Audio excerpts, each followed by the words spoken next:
ngambo yinso ya bosambisami mpona bobomi ya Floribert Chebeya na Fidel Bazana bazali kozwama maloba na tribunal monene ya basoda ya Kinshasa Gombe. Bosambisami bwango bozongeli na boloko ya basoda ya ndolo nsima na bafeti ya suka ya mobu moleki.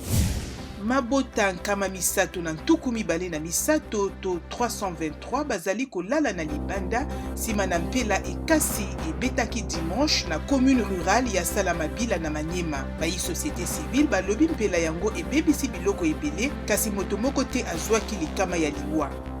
Bayi Rwanda koleka nkama bakimi na ekolo Congo démocratique mpona koboya mangwele COVID-19 mbula matari ya mboka na bango ezali kotinda bazwa. Bakonzi ba Congo basengi bango koloba mpenza ntina ya boyei babango.